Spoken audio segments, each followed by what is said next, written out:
ભગવાને નક્કી જ કરેલા છે, આ ધર્મ માટેના અમુક લોકો, આ માનવ સેવા માટેના અમુક લોકો, બંને કાર્ય જરૂરી છે. આ જ કરવું અને આ જરૂરી નથી એવું કઈ રીતે કહી શકાય? અને યુવાનોને લોકો ગેરમાર્ગે દોરે છે.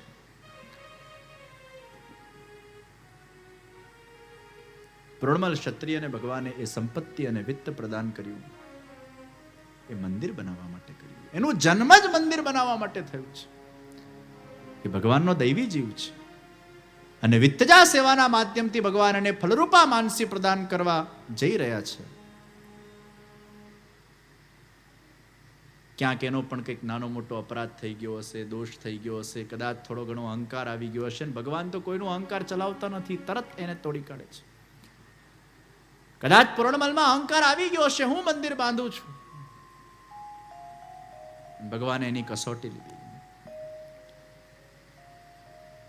જ્યારે જ્યારે ઠાકોરજીના કાર્યમાં ક્યાંક કોઈક સૂક્ષ્મ અહંકાર પણ આવી જાય, ભગવાન કંઈક અંતરાય આપે છે, કંઈક વિઘ્ન આપે છે. શ્રી મહાપ્રભુજી પૃથ્વી પરિક્રમામાં પધાર્યા અને પૃથ્વી પરિક્રમા કરતા કરતા આપશ્રી પંઢરપુર પધાર્યા. ભગવાન વિઠોબા સાથેનું મિલન થયું. ભગવાન વિઠોબાએ મહાપ્રભુજીને આજ્ઞા કરી, આપ ગ્રહસ્થ આશ્રમનો સ્વીકાર કરો, મારે આપના ત્યાં પુત્ર રૂપે પ્રગટ થવું છે.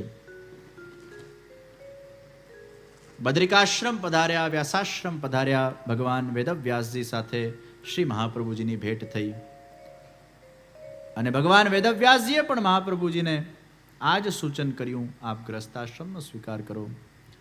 અને મહાપ્રભુજીએ ગ્રસ્તાશ્રમનો સ્વીકાર કર્યો. સૌથી પહેલા શ્રી મહાપ્રભુજીના ત્યાં શ્રી ગોપીનાથજીનું પ્રાગટ્ય થયું. અડેલ પાસે દેવર્ષિ ગામમાં ગોપીનાથજી પ્રગટ થયા. બોલો શ્રી ગોપીનાથજી મહારાજ કી જય. થોડા વર્ષો પછી શ્રી મહાપ્રભુજી ચરણાટમાં વિરાજમાન હતા અને માક્ષરવદ નોમના દિવસે શ્રી મહાપ્રભુજીના ત્યાં દ્વિતીય લાલજી શ્રી ગુસાઈજીનું પ્રાગટ્ય થયું. બોલો શ્રી ગુસાઈજી પરમ દયાલ કી જય. પૂર્ણમલ ક્ષત્રિય ધનને કમાવીને પરત વ્રજભૂમિ તરફ પહોંચ્યા. હવે પૂર્ણમલમાં ઉત્સાહ છે, જોશ છે, ધૈર્ય પણ છે અને એ શુદ્ધ દ્રવ્ય લઈને આવ્યા છે જે કેવલ શ્રીનાથજીને કેન્દ્રમાં રાખીને કમાવામાં આવેલું દ્રવ્ય છે. મેં આજના શરૂઆતના સત્રમાં જ કીધેલું કે આપણી વિચારધારા એ પ્રભુ કેન્દ્રીય વિચારધારા હોવી જોઈએ. मैं जो कुछ भी करूं मेरे प्रभु को प्रसन्न करूं. અને એ કૃષ્ણ સેવા સદા કાર્યનો જે સિદ્ધાંત મહાપ્રભુજી આપણને આપ્યો, એ સેવા સાથે બધા જ વિષયોને જ્યારે આપણે જોડી દઈએ છીએ, પણ એ સેવાથી બધા વિષયો ક્યારે જોડાય? જ્યારે કેન્દ્ર આપણા પ્રભુ બને. હું સ્નાન કરું છું, ભગવાનને જગાડવા માટે કરું છું, તો સ્નાન કરવાનું કર્મ પણ સેવા બની જાય છે. હું આ પરિવારને પ્રેમ કરું છું, એ પરિવાર મારા ઠાકોરજીની સેવાના અંદર સહાયક છે. પરિવાર સેવામાં સહાયક છે, એ ભાવથી પરિવારને પ્રેમ કરવું એ પણ પ્રભુને પ્રેમ કરવા બરાબર છે. એ પણ કૃષ્ણ સેવા છે. હું વ્યાપાર કરું છું જેનાથી મને ધનની પ્રાપ્તિ થાય, જેનાથી મારા ઠાકોરજીનો લાડ લડાવી શકું, સમાજના કાર્યો કરી શકું, માનવતાના કાર્યો કરી શકું, આ જગતને ખુશ રાખી શકું, પરિવારને ખુશ રાખી શકું, પ્રભુને ખુશ રાખી શકું. આ બધા વિચારોથી એ કમાયેલું દ્રવ્ય એ પણ પ્રભુ સેવા છે, કારણ કે પ્રભુ કેન્દ્રમાં છે. जहां जहां भगवान को आप केंद्र में रखोगे और भगवान को केंद्र में रखकर आप कोई भी कर्म करोगे, वो कर्म के बंधन में न पड़ते हुए वो कर्म स्वयं सेवा बन जाएगा. और सेवा का कभी भी बंधन नहीं होता. सर्व कर्माण्यपि सदा कुर्वाणो मद्वयपाश्रयः मत प्रसादाद वाप्नोति शाश्वतम पदमव्ययम. मत प्रसादाद, મારી કૃપાથી એને અવિનાશી પદની પ્રાપ્તિ થાય છે. જે વ્યક્તિ મને શરણાગત બનીને, મારો પ્રતિનિધિ બનીને એ કર્મોને સાકાર કરે છે અને એ કર્મ મને અર્પણ કરી દે છે, वो सेवा बन जाता है. तो कृष्ण सेवा सदा कार्य ये महाप्रभु जी का मुख्य सिद्धांत है. ભગવાનના સામે બેસીને સેવા કરવી 24 કલાક, એ એમાં આશય નથી. પણ તમે જે કરો એને કૃષ્ણ પરખ કરી નાખો, કૃષ્ણને કેન્દ્રમાં રાખીને કરી નાખો, તો એ કરેલું કર્મ કર્મ ન રહીને સેવા બની જશે.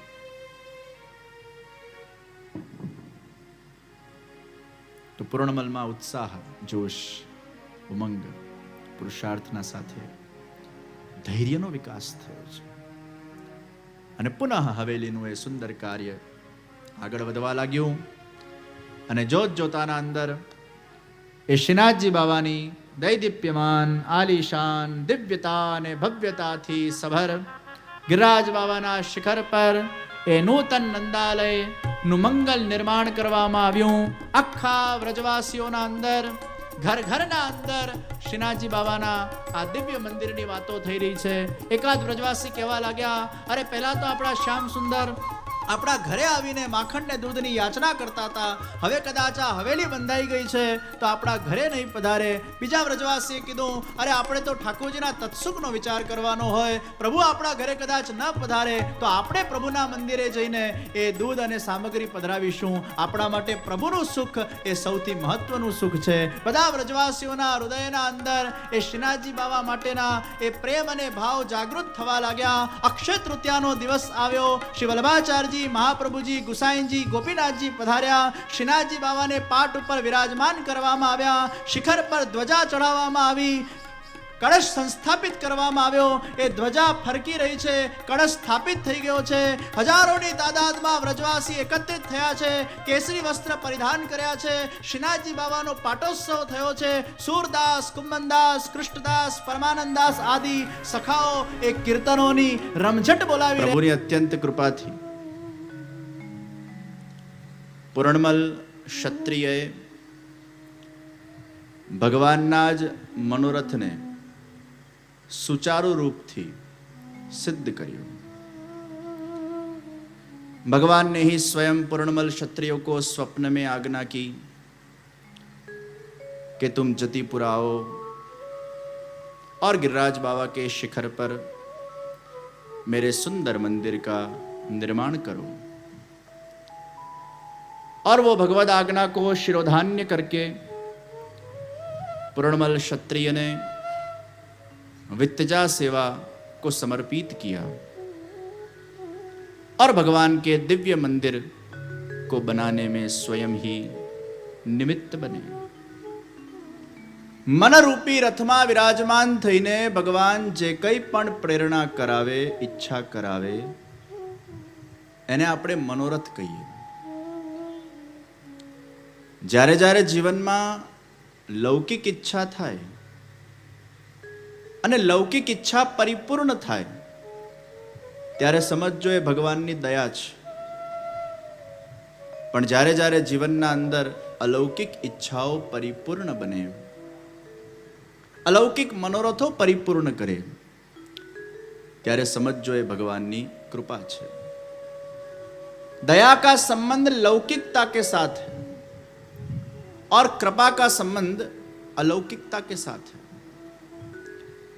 बाह्य जगतना अंदर तमने यश मळे, कीर्ति मळे, समृद्धि मळे, धन मळे, संपत्ति मळे અને કેટલું પણ સાફલ્ય તમને પ્રાપ્ત થાય એ ભગવાનની એક લેશ માત્ર દયા છે.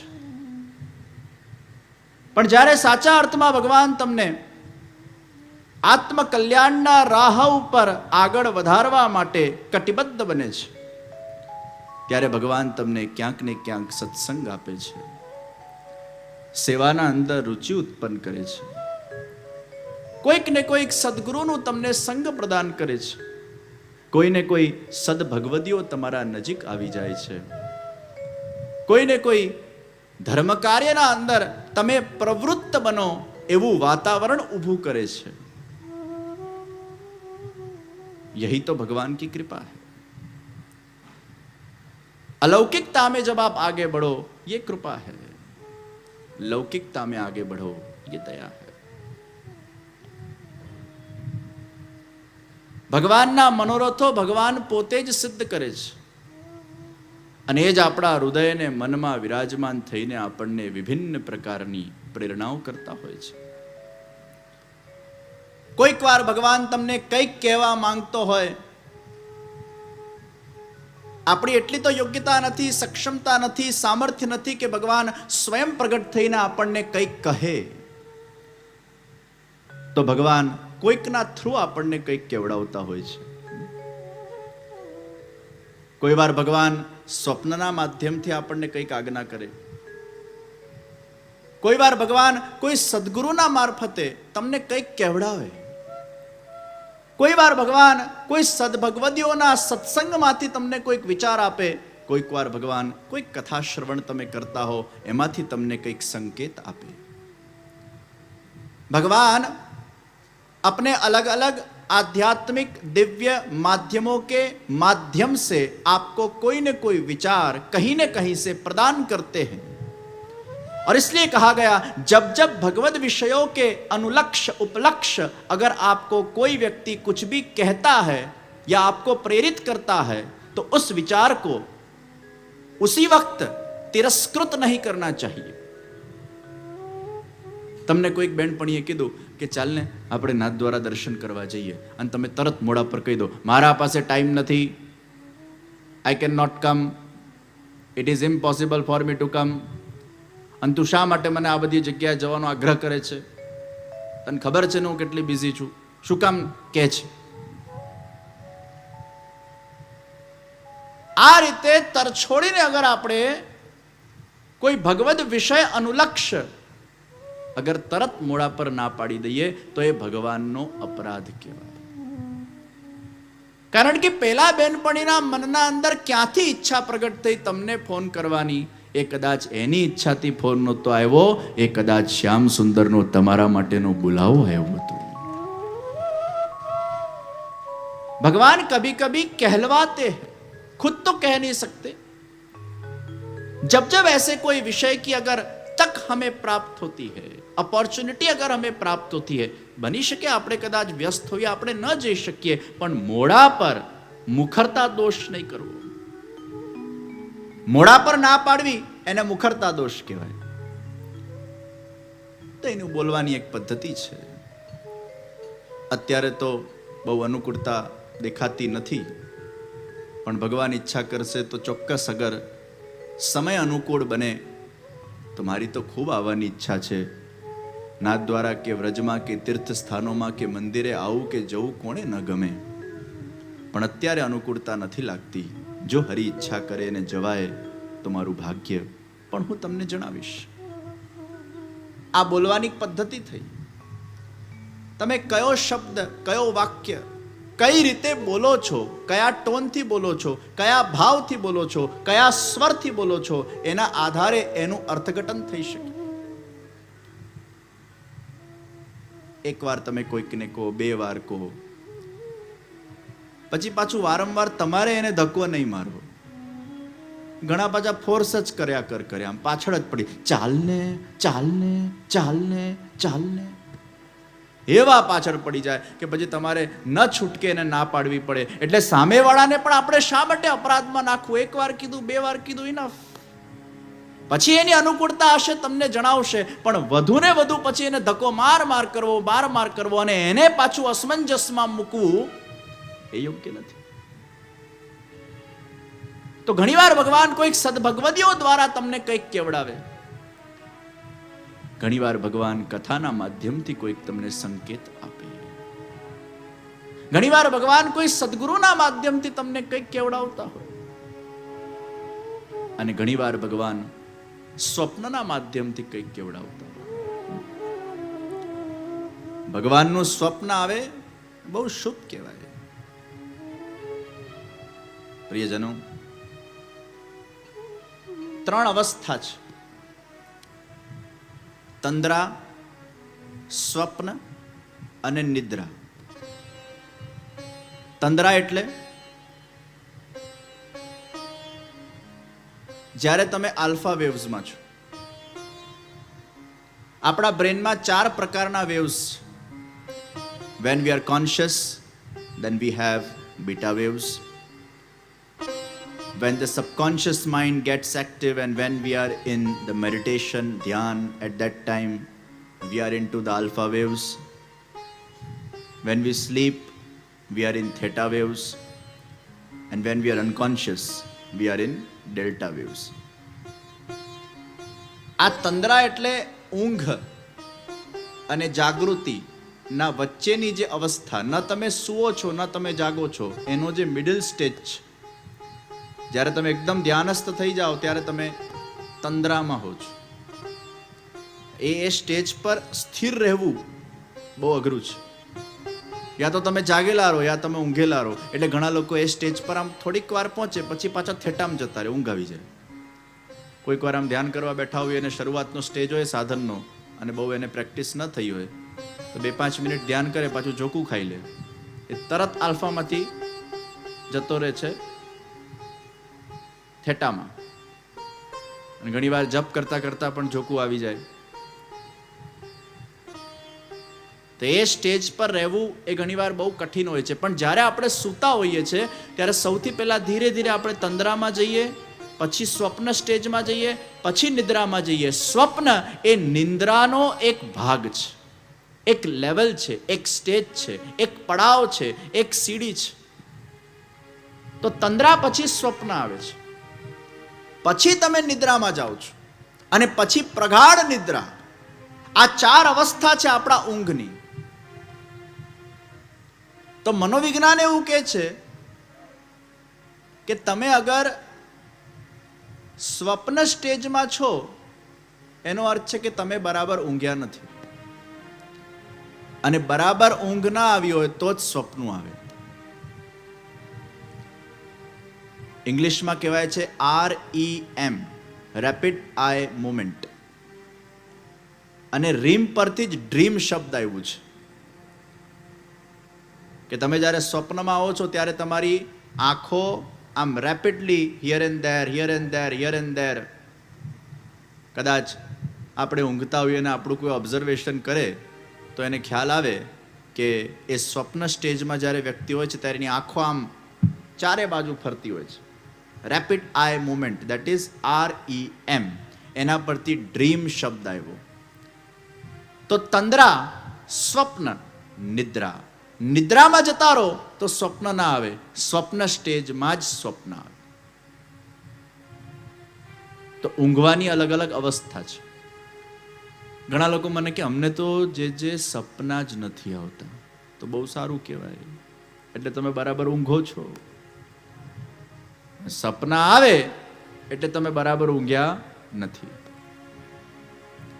મન જ્યારે બહુ વિચારોમાં હોય ને, બહુ જ કામકાજમાં હોય, બહુ સ્ટ્રેસમાં હોય, બહુ પ્રેશરમાં હોય, દેવું થઈ ગયું હોય, બીજા દિવસે કદાચ કંઈક બહુ મોટી તમારી કોઈક મિટિંગ હોય, બહુ મોટા કોઈ કાર્ય હોય, બહુ મોટા કોઈ ડીલમાં તમારે જવાનું હોય, અથવા પછી બહુ ઉત્સાહવર્ધક કોઈ કાર્યક્રમ, દાખલા તરીકે વર્લ્ડ કપની ફાઇનલ હોય અને ક્રિકેટમાં ખૂબ તમને રસ હોય અને બીજા દાડે વર્લ્ડ કપની ફાઇનલ જોવા માટે તમે એટલા બધા ઉત્સુક થઈ ગયેલા હો કે એ ઉત્સુકતાના કારણે પણ તમને રાત્રે એટલે ઊંઘ નથી આવતી, કારણ કે તમે એવો વિચાર કરો છો કે આ જલ્દી રાત પૂરી થાય, સવાર પડે અને હું મેચ છું. એવું થાય છે કે નથી? તમને થાય છે? ક્યાં વાત. એટલે ફાઇનલમાં જ આવું થાય છે કે આમ રેગ્યુલર ફાઇનલમાં આવું થાય, ઊંઘ નથી આવતી? ખરેખર? વાહ ભાઈ, એટલે અમારી વાત સાચી છે.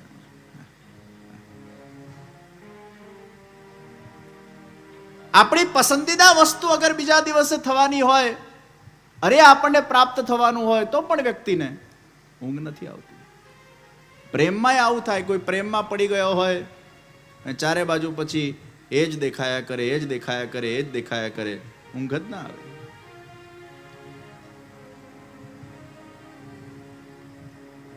તો સ્વપ્ન, ભગવાનમાં જ્યારે પ્રેમ થાય અને ચારે બાજુ એને ભગવાનના દર્શન થવા લાગે તો કોઈક વાર એને સ્વપ્નમાં ભગવાન આવી જાય છે. અમુક એવા દૈવી જીવોને ભગવાન સ્વપ્નના માધ્યમથી દર્શન આપે છે અને સ્વપ્નમાં આજ્ઞા કરે છે, સ્વપ્નમાં પ્રેરણા કરે છે, અને એ રીતે ભગવાન એને ઘણીવાર દિશા સૂચન કરતા હોય છે. એક ભાઈ મને કે જે મને એવું સપનું આવે છે કે હું ચિતા પર લેટેલો છું અને મારો દીકરો મારો અગ્નિ સંસ્કાર કરી રહ્યો છે, હું ભડકે ભડકે બળી રહ્યો છું અને હું એમાંથી આત્મા સ્વરૂપે બહાર નીકળું છું અને હું મારા શરીરને બળકે ભડકે બળીલા જોઉં છું અને એમાં મારી આંખ ખુલી જાય છે. એ પોતાનું જ મૃત્યુ જોતો હોય. તમને અગર તમારા પોતાનું મૃત્યુ દેખાય એને બહુ શુભ માનજો, કારણ કે કદાચ કોઈ મૃત્યુ તુલ્ય કષ્ટ હકીકતમાં તમારા જીવનમાં આવવાનું હતું, એ ભગવાને સપનામાં ભોગવાવી દીધું. એમ લોટરી લાગે તો બહુ ખુશ નહીં થતા. એ કદાચ ખરેખર લાગવાની હતી, ભગવાને સપનામાં લગાડી દીધી. તો સપનામાં દુઃખ એ સુખ છે, સપનામાં સુખ એ દુઃખ છે. તો એક ભાઈ મને કે, તો સપનામાં ભૂત પ્રેત દેખાવા એ સારું કહેવાય ને, ખરેખર દેખાવાના હશે તે સપનામાં દેખાઈ ગયા. મેં કીધું બધા સિદ્ધાંતોને એક લાકડીએ ન હકાય. સપનામાં ભૂત પ્રેત દેખાવા એ કઈ સારું ન કહેવાય. તો મને કે ભગવાન સપનામાં દેખાય તો એનો અર્થ એવો ના થયો કે પ્રત્યક્ષ દેખાવાના હતા અને સપનામાં દેખાઈ ગયા. મેં કીધું એમાં એક લાકડી એ સિદ્ધાંત ન હકાય ભાઈ. ભગવાન સ્વપ્નના માધ્યમથી દર્શન આપે છે. तो भगवान अपने मनोरथों को जीव के हृदय के अंदर स्वयं आसीन होकर स्वयं ही प्रकट करके स्वयं ही उनको पूर्ण करते हैं. એટલે જ્યારે જ્યારે ભગવદ કૃપાવશ તમારા જીવનમાં કોઈ પણ ભગવદ કાર્ય અગર સાકાર થાય તો તમારે એક જ વિચાર મનમાં કરવો, મારું કોઈ સામર્થ્ય નથી, મારી કોઈ શક્તિ નથી, મારું કંઈ ગજું નથી, આ તો ભગવાનનો જ મનોરથ હતો.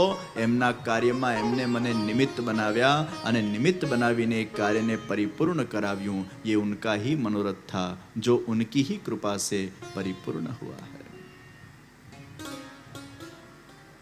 પૂર્ણબલ ક્ષત્રિયએ અદ્ભુત વિત્તજા સેવા કરી છે. એ દિવ્ય અવસરને એને ગ્રેબ કર્યો. Time is the key factor, lose it or use it. જીવનમાં આવેલી તકોનો નિશ્ચિત ઉપયોગ કરવો જોઈએ. એટલે જીવનમાં જ્યારે જ્યારે સત્સંગ કરવાની તક મળે, સ્વાધ્યાય કરવાની તક મળે, ભગવત સેવા કરવાની તક મળે, એ તકને ઝડપી લેજો. અને એ જ વખતે અધુના વૃત્તિ જાગૃત કરીને જાગજો. આપણા બધાની તકલીફ શું છે કે સારું કામ જ્યારે કરવાનું આવે ને ત્યારે પોસ્ટપોન કરીએ, ખરાબ કામ હમણાં જ. શરાબ પીવાનો વિચાર પોસ્ટપોન થાય હમણાં જ, સિગરેટ હમણાં જ, ખોટું કામ હમણાં જ, ભોગ વૈલાસિક કામ હમણાં જ, ગુસ્સો હમણાં જ. ક્યારે કોઈ ગુસ્સાને પોસ્ટપોન કર્યો? ક્યારે કોઈ એવું કહેવા આપણને સંભળાયો, કાલે બપોરે 12 વાગે તૈયાર રહેજે, તારા પર હું જોરદાર ગુસ્સો કરવાનો છું? હમણાં જ. આ દુનિયામાં જેટલી ખરાબ વસ્તુ છે હમણાં જ થાય, અને જેટલી સારી વસ્તુ છે એ પોસ્ટપોન થાય. ભક્તિ કાલે, સત્સંગ કાલે, સેવા કાલે, તીર્થયાત્રા કાલે, બધું પોસ્ટપોન થાય. ખરાબ વસ્તુ હમણાં જ, ભક્તિ કાલે. અને ઘણી વાર કાળ કાળ કાળ કાળ કરતા આપણો કાળ આવી જાય છે. ऐसे ही समय बीत जाता है और सत्संग, भक्ति, सेवा वो हमारे जीवन में कभी भी हमारी प्रायोरिटी नहीं बन पाते हैं. और एक चीज याद रखना, अगर कोई वस्तु अगर आपकी प्रायोरिटी नहीं बनती है जब तक, तब तक आपका मन उस विषय के ऊपर विचार चिंतन या उस विषय को आचरण करने के लिए कटिबद्ध नहीं बनता. મનને આમ મક્કમ કરીને એને જોતરવો પડશે. એ તો આ ઢીલું પોચું મન લૌકિકમાં જ ભમ્યા કરશે. તો દરેક સારી વસ્તુ આપણે પોસ્ટપોન કરીએ. તક આવે એને ઝડપો. ઘણીવાર ઘણા લોકોને ઘણા વખતથી સેવા કરવાની ઈચ્છા હોય, પણ કંઈક ને કંઈક અંતરાય આવતું હોય, કંઈ ને કંઈ વિઘ્ન આવતા હોય. અને ઘણા બધા વિઘ્ન ખાલી વૈચારિક વિઘ્ન જ હોય છે, હોતા નથી. પણ એના મનથી ને મનથી એવું વિચારી લેતો હોય કે એને એવું લાગે કે આ વિઘ્ન છે, હોતું કશું જ નથી. એ ખાલી માત્ર એક મનોકલ્પિત એક અંતરાય હોય છે. અને આપણું મન છે ને એ બહુ વિચિત્ર પ્રાણી છે. એ શું ને શું વિચારી નાખે ઘણી વાર. Over thinking is also very bad and no thinking is also bad. મેં કીધું ને, પેન્ડુલમ યા તો આમ હોવું જોઈએ મધ્યમાં હોવું જોઈએ, ના આમ બહુ જવું જોઈએ, ના આમ બહુ જવું જોઈએ. અતિની કોઈ ગતિ નથી. તો ઓવર થિંકિંગ. એકવાર બે મિત્ર ઝાડ નીચે બેઠા હતા અને બંને બહુ જીગરી જાન મિત્રો, ખૂબ એકબીજા માટે પ્રેમ. અચાનક એક મિત્ર બોલ્યો કે ક્યાં સુધી આપણે પિતાના પૈસે લહેર કરીશું, હાલને હું એકાદ ભેંસ ખરીદી લઉં. બીજો મિત્ર બોલ્યો હું એકાદ ખેતર ખરીદી લઉં. પછી પેલો મિત્ર બોલ્યો અચ્છા તું ખેતર ખરીદ છે ને તો મારી ભેંસ તારા ખેતરમાં ચરવા આવશે. એટલે પેલા બીજા મિત્રએ કીધું ખબરદાર મારા ખેતરમાં અગર તારી ભેંસને તું ચરવા લાવ્યો છે તો. પેલો મિત્ર બોલ્યો મારી ભેંસ તારા ખેતરમાં જ ચરવા આવશે. પેલો કે નહીં. પેલો કે મારી ભેંસ તારા ખેતરમાં જ ચરવા આવશે. પેલો કે નહીં. એમ કરીને બંનેમાં યુદ્ધ થયું. પેલો કે તારી ભેંસને મારા ખેતરમાં લાવ્યો તો ટાટિયા તોડી નાખીશ. પેલો કે મારી ભેંસને તું અડક્યો છે તો હું તારા ટાટિયા તોડી નાખીશ. એવા ઝઘડ્યા, એવા ઝઘડ્યા, એવા ઝઘડ્યા, લોહી લુહાણ કરી નાખ્યું. કોર્ટમાં કેસ ગયો. જજ સાહેબે પૂછ્યું કે શું થયું ભાઈ, તમે બંને તો બહુ જીગરી જાન હતા, ખાસ મિત્રો હતા, અચાનક શું થયું? તો પેલા મિત્રએ બધી સ્ટોરી કીધી કે અમે ખેતર ખરીદવાના હતા, ભેંસ ખરીદવાના હતા, પછી એ વાત પરથી વાત નીકળીને પછી ઝઘડો થયો. એ જજ સાહેબે એક પ્રશ્ન પૂછ્યો, ખેતર લેવાયું? એ કે ના. ભેંસ લેવાઈ? એ કે ના. તો શાનો ઝઘડો જ ભલા માણસ? પેલા ખેતર તો લે, પેલા ભેંસ તો લે, પછી નક્કી કર તારી ભેંસ એના ખેતરમાં ચરવા જાય ન જાય. વિચારો વિચારો વિચારો ને કલ્પના કલ્પનામાં જ ઝઘડી પડ્યા.